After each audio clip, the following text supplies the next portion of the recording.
is given to us, they would openly laugh at that. And the same thing is true in Washington. What you have to do is you have to beat these people. I mean, you have to fight them and you have to win. And that's what I think, to answer your question, is if we go from the very get-go, if we put the heat, and I think that'll shake the place up a little bit. We put the heat on Congress, we put the heat on them, we have the American people and say, stand with me on this, because we're going to change this system. We've got to have obstacles. The drug companies, insurance companies are going to spend. Harry and Louise, which Elizabeth's been talking about earlier today, are going to be out there talking on television on behalf of the drug companies. But if we've got the backbone and courage to stand together, we can do what Teddy Roosevelt did, what Harry Truman did, what Franklin Roosevelt did, and said, we're going to stand up to these powerful money interests, and we're going to make sure America gets what it needs. So my intention is to get universal health care passed into law in the first year that I'm President of the United States.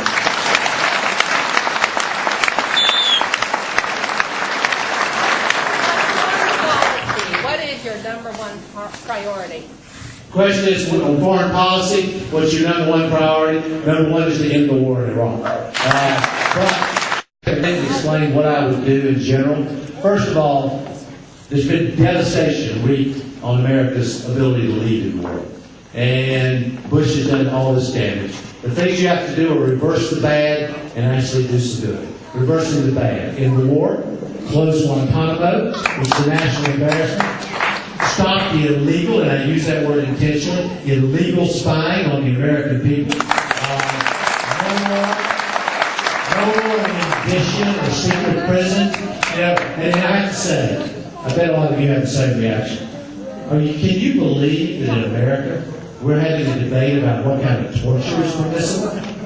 I mean, really? We have an answer to that, don't we? No torture is permissible in the United States of America.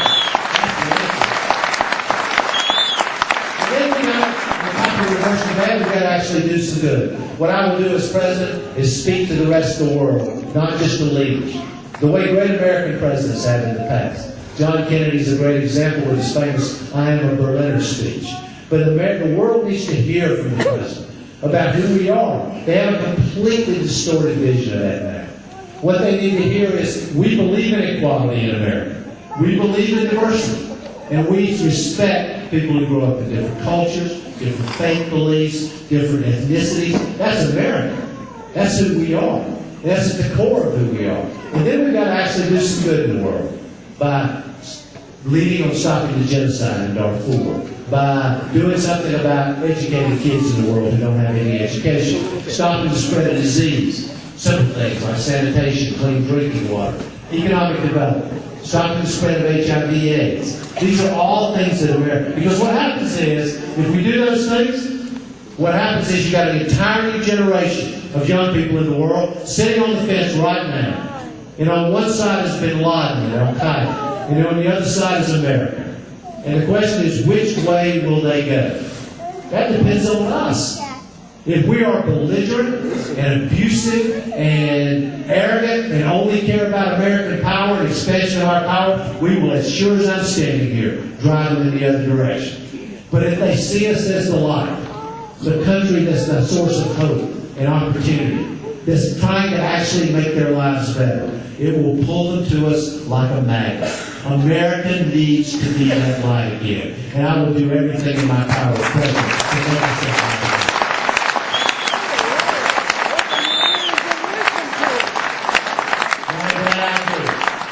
There's someone over here saying, how about we actually open our ears and listen to him? He's right.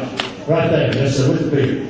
I'd like to broaden that question a little bit. Absolutely. The list of stuff that's broken is pretty long. What do you fix first? It's a good, very good question.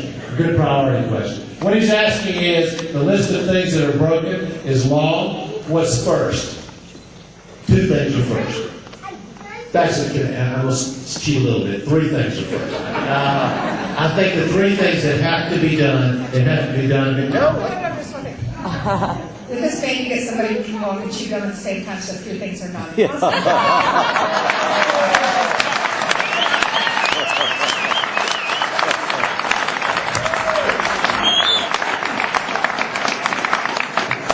I knew I brought her along for a reason.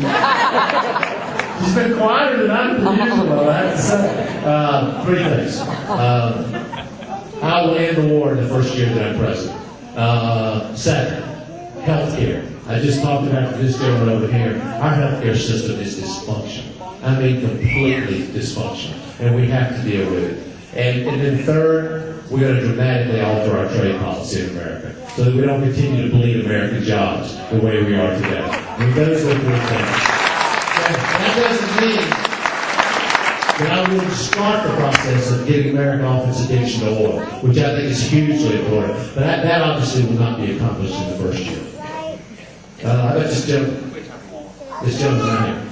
Would you reach out to Congress as their cooperation would be needed to accomplish the project? Absolutely. He's asking about it. And people misunderstand many times what I'm saying. They hear me talk and they say, well, why are you going to go up there and fight with Congress? I'm not talking about fighting with Congress. You need to work with Congress to bring them into the effort to change this country. The fight is not with politicians. The fight is with those interests that are keeping us from getting the change that we need. The fight is with corporate power, corporate greed, oil companies, insurance companies, gas companies, etc. That's who the battle is with. And it's not like we want to put them out of business. We don't. They employ a lot of people. What we want is their voice to be heard the same as your voice is heard. We want to make certain that you get the same treatment that you want and that you deserve. Because we have to meet our promise to our children and to our grandchildren. That's what this is about. And there's so much opportunity out there for us. And now Elizabeth always says this about me and to me, and it's true. I am relentlessly, I am tough, and I've been through a lot of fights, and I'm ready for this fight. But I am relentlessly optimistic about what we can do. I am. I think everything is possible. Everything. But it will not happen on its own. It will not happen by making deals with these people. It will not happen by hoping and wishing that it will happen on its own. We have to actually engage the fight. And we have to be ready for that battle. And last thing I will say, and then I'm going to go to my closing. The last thing I'll say is that fight, the one we're talking about, that's the fight I was born for. I am completely ready for this fight. Now, last thing I want to say to you. Thank you for coming. I hope you'll also be willing to show up on a cold night in January. I learned a hard lesson a few years ago. I had a woman come up to me after an election and she said, I liked you, Edwards. I would have voted for you, but you know you never asked me. I'll never make that mistake again.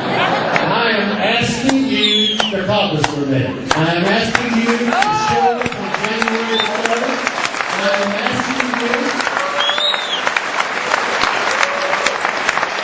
to not only show up, but to bring at least 5 of your friends with you to the caucus.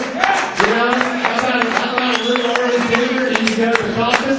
We want you there. I want you there badly. And I actually believe that if we begin here in Iowa on January 3rd, rising up to make this country meet its promise, to make sure that our children get the chances that they deserve, and their children, and their children. If we do what our parents did, and what our grandparents did, that wave will sweep across this country with a force and an energy that cannot be stopped. And I'll say you find if you and your friends and your family, if you have the strength and you have the courage to show up on January 3rd and stand up for me and caucus for me, here's what I'll give you in return. I'm going to give you your Democratic Party back. I'm going to give you the White House back. And I'm going to give you America back.